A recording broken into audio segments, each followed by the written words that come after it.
teman-teman, kami dari kelompok podcast konselor. Di episode ini kami akan membahas perkembangan otak dan anak berkebutuhan khusus yang direkam langsung di Lembaga Rumah Sarah Terapi. Yuk simak obrolan kami bersama-sama.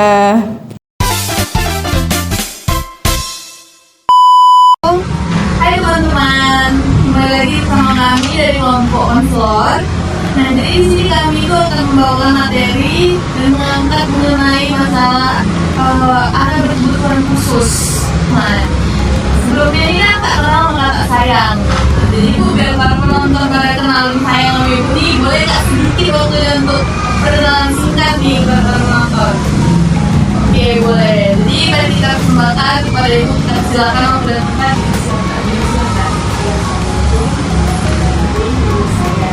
Saya Lubis, beliau asli Malaysia, Lubis.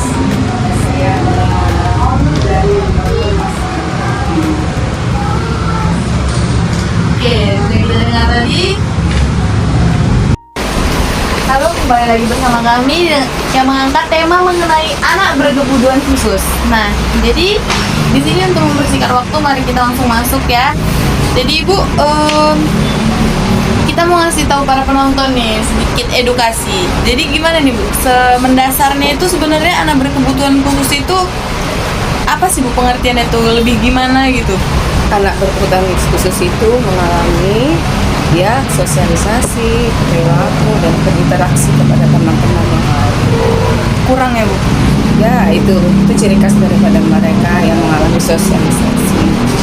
Kalau dari perkembangan otaknya sebenarnya tuh gimana Bu? Ada yang beda nggak dari kita yang Ada beda khusus kalau anak ADHD, beda penanganannya.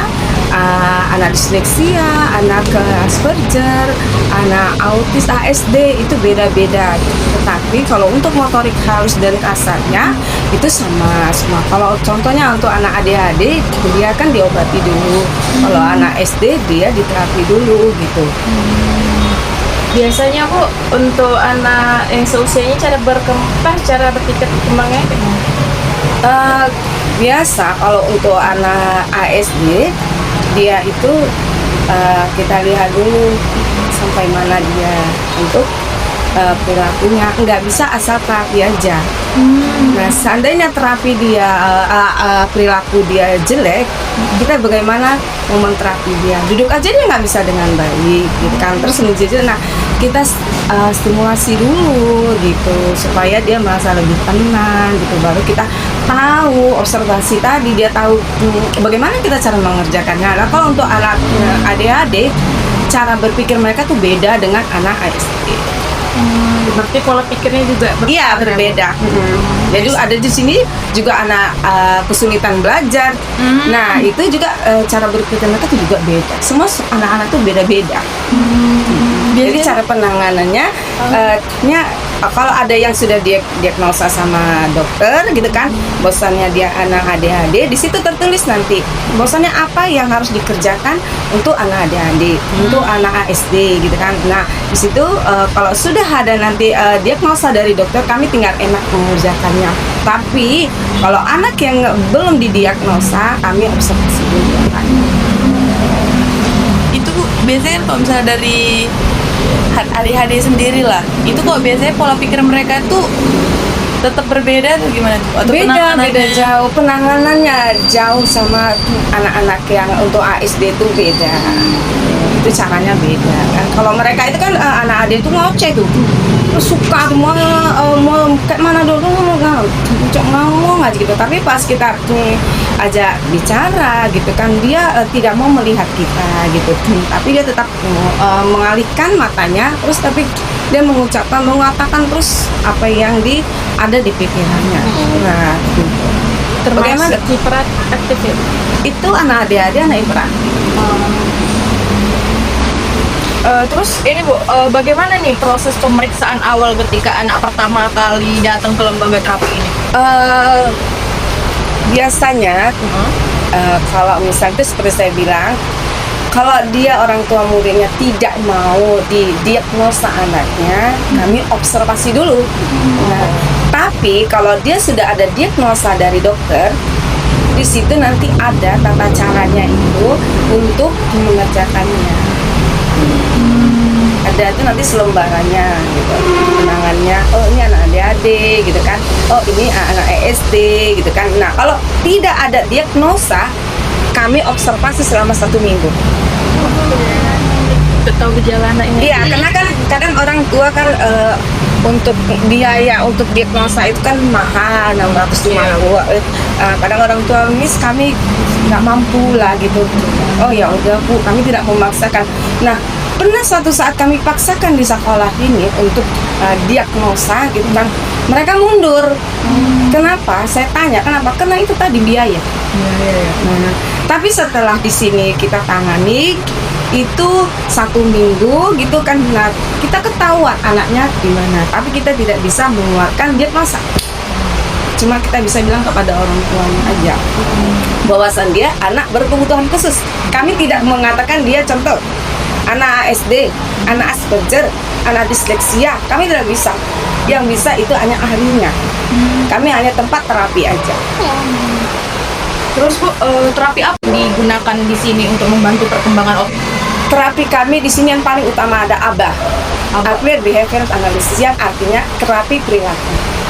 Nah, di mana anak-anak itu yang kebanyakan perilaku mereka itu sangat buruk. Gitu. Itu dia yang saya bilang. Gimana kita mau terapi dia kalau perilaku dia aja nggak bisa baik. Nah, gitu. Jadi masuklah ke ABA tadi.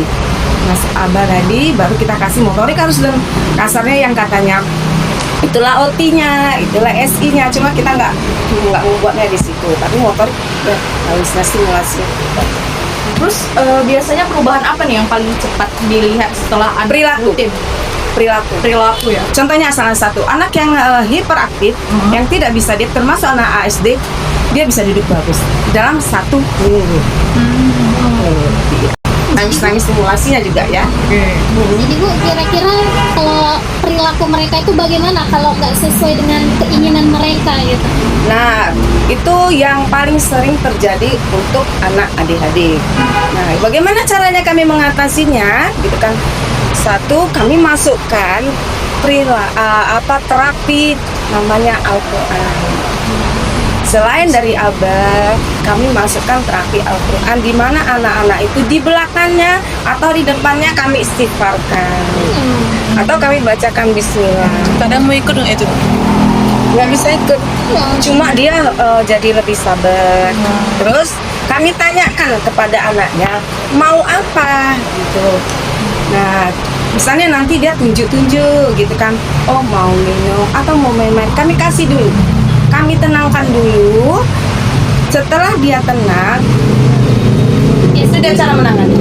Tantrum atau gimana gitu? Itu tantrum. Oh, iya. Jadi tantrum itu biasanya dia kalau tantrum itu dia tuh memukulkan kepala atau dia mencubit terapis gitu kan, atau yang lain dia mengejar atau pukul-pukul kepala. Itu anak ADHD ya. Anak ADHD yang paling sering. Kalau anak ASD itu paling dia suka menjerit-jerit aja, Lari gitu Bu. iya, nangis-nangis gitu lah dia. Itu Bu, biasanya kalau misalnya lagi terapi-terapi gini, peran orang tua itu penting nggak Bu? Paling penting satu untuk saat ini saya bilang adalah peran seorang ayah, bukan seorang ibu. Kenapa saya bilang ibu selalu berperan, ayah yang tidak berperan. Kayak Iya. memberikan materi awalnya mungkin gitu ya Bu. Kasih sayang satu, kalau materinya perhatian lah. Doa, karena kan saya lihat tuh belakangan ini ya saya ya, itu paling banyak ayah itu tidak open. Itu kadang mungkin yang orang tua Kerja. nggak sadar itu. Iya, gitu iya. ya. Tidak sadar dia bahwasannya kenapa anakku jadi anak khusus. Nah, itu kesibukan orang tua tadi atau sibuknya mama tadi main HP. Mediasi. Dia memang perhatian, tapi dia nggak paham bahwasannya dia kenapa ya anakku kayak gini. Nah, ternyata dia kami selidiki pun orang tua yang rata yang anaknya terapi di sini orang tua lah yang membuat pola asuh yang salah. Terutama orang tuanya mau tenang, dia kasih HP, itu kan udah salah. Nah, itu dia. Kalau misalnya dia main HP itu biasanya yang space delay gitu ya Bu? Enggak sih, sebenarnya kemarin sih saya baru ikut seminar. anak berkebutuhan khusus itu boleh sih main HP, nggak apa-apa. Tapi cuma waktu 10 menit. Dibatasi. Bagaimana caranya? Ya, kan dia nanti nangis nih, ya kan? Matikan aja dulu apanya, sikitkan aja itu baterainya, itu nanti otomatis HP mati, gitu. Kita cas, gitu kan.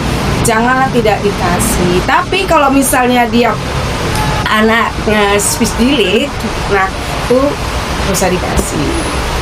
Karena dia nanti lebih fokus ke HP, nggak mau berinteraksi gitu kan. Iya, itu dia. Tapi kalau anak speech therapy itu gampangnya itu insya Allah gitu kan.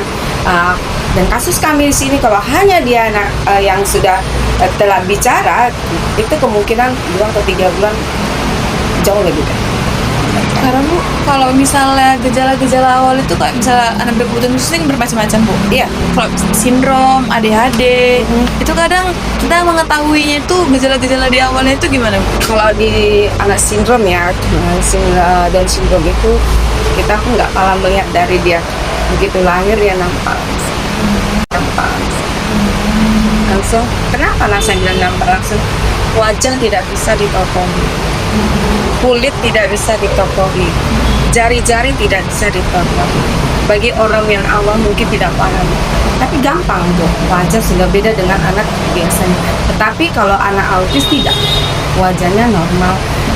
Dia diketahui setelah 3 bulan. Anak yang sering menangis, tidak mau diam gitu kan, atau tidak bermain gitu kan, di 3 bulan hanya diam saja, kita harus khawatir. Di 3 bulan Bayi itu betul. iya, di 3 bulan. Karena kan kita ada main kerincing gitu kan, terus dia nggak lihat, gitu kita waspada. Itu biasanya kalau misalnya Down syndrome tuh kan biasanya kalau misalnya kami lihat-lihat di TikTok tuh kan biasanya kadang ada yang kehidupannya normal kayak orang pada biasanya, Down syndrome itu dia cuma wajahnya aja, tapi pikirannya sama kayak orang pada umumnya. dia polanya kayak kita, cuma satu aja IQ mereka rendah. 2-3 orang aja yang ada IQ-nya tinggi, tapi dia layak kayak kita aja, bisa semua sih, semua Berarti berpikirnya sama juga ya Bu? sama. Yang membedakan tuh hanya Kecuali dia ini ya, maaf saya potong. Kecuali dia punya 2 gejala, Down syndrome, terus dia ada hyperaktifnya, atau kasus yang lainnya. Nah itu baru. biasanya kalau misalnya dia plus hiperaktif gitu Bu, Iya, dia itu nggak dia mau. lebih Dia nggak. sering ngamuk nggak Bu? Ya itu dia suka ngamuk, suka lari-lari. Nah dia harus diet gitu. Nampak nanti dia kalau sindrom itu dia punya 2 gejala, dia nampak. Biasanya kalau udah hiperaktif gitu cara orang ibu nanganinya gini kan sering lebih marah-marah. Iya. Yang buatkan mereka marah-marah itu lebih sering kemana gitu? Marah-marah sih ya paling gitu, mencoret gitu, kita larang gitu, terus memukul kawan gitu kan, itu paling sekarang. Tapi yang paling detailnya itu adalah saat kita larang untuk mencoret-coret buku. Kalau dari autis kan Bu, Ibu bilang kan tuh 3 bulan baru terlihat gitu kan. Ya. Itu kalau tadi Down syndrome Ibu bilang dia ada yang IQ-nya tinggi, Anak ada khusus, saya nggak bilang autis. Oh, Anak khusus. anak khusus itu. Anak khusus. Jadi anak khusus nanti setelah dia 3 tahun nanti, Oh. atau dia ke dokter tumbuh kembang anak, baru diketahui. Itu Tapi anak khusus, saya nggak bilang beda sama autis berarti ya Bu? iya, anak khusus itu kan banyak tuh. Oh. Setelah didiagnosa baru dia tahu. Contohnya kita ya, dia itu entah tuli, entah apa, itu kan anak khusus. Nah, dia tidak atau kalau dia nggak tiap mendengar, dia tidak respon saat orang tua yang membuatnya kerincingan gitu kan, dia kan nggak respon. Anak khusus, bukan anak Banyak, autis. Nah setelah didiagnosa atau orang tuanya melihat pada implanting itu, baru orang tuanya waspada. Implanting tahu? Gini. Hanya Itu dia. respon dia ya. Ya itu dia ada permainan gini, terus ngeker gini, nah itu tadi pas dipanggil dia cuek gitu, cuek dia. Tapi itu banyak orang tua yang tes bera gitu, dia mau nih aku memastikan anakku anak khusus atau enggak gitu. Kenapa sih dia dipanggil gitu cuy, apakah bermasalah di telinganya, maka mereka tes darah. Tapi setelah dokter mengatakan aman-aman aja di telinga, nah anakku punya ciri yang tadi saya bilang, yang penting menjinjit atau tantrum, maka dia wajib untuk diagnosa. Bagi orang tua yang mau, kita tidak bisa paksakan.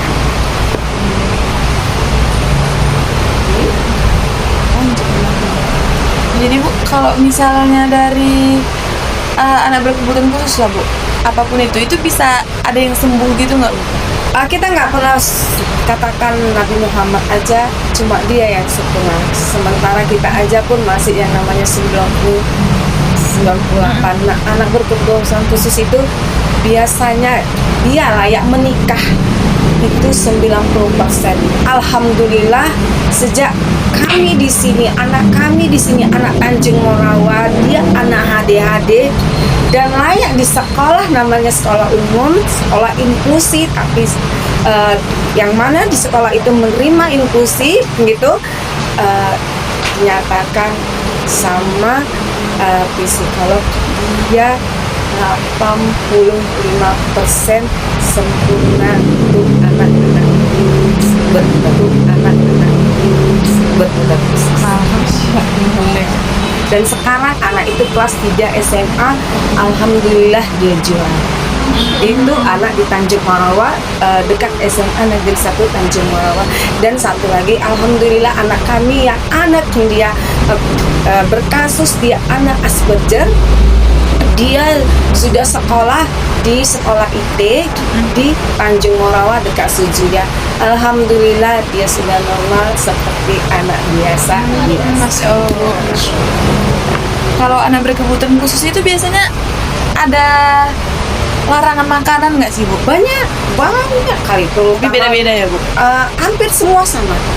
Semua yang namanya anak khusus, termasuk anak Down syndrome, ya, termasuk dia anak yang kita bilang RM, mentalnya itu, gitu, semua harus diet.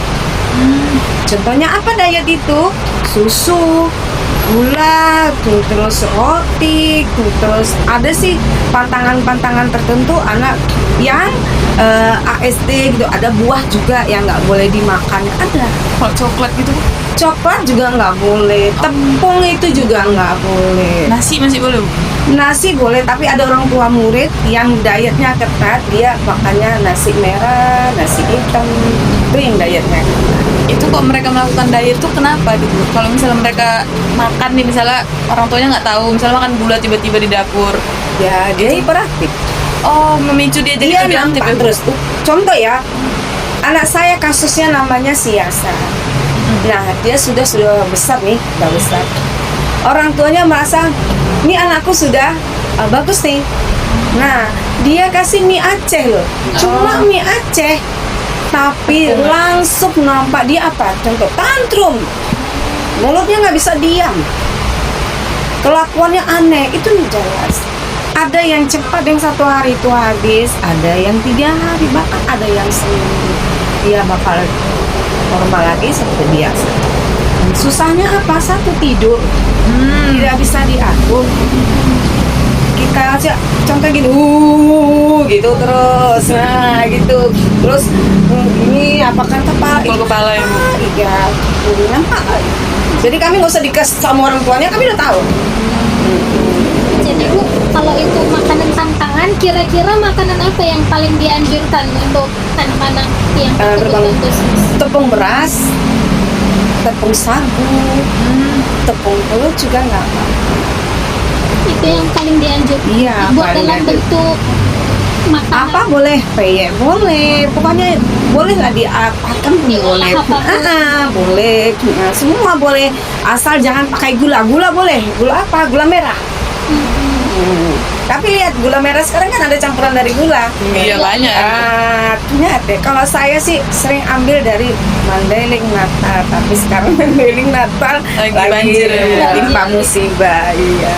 Jadi kira-kira apa pesan ibu untuk masyarakat atau orang tua tentang memahami anak yang berkebutuhan khusus ini?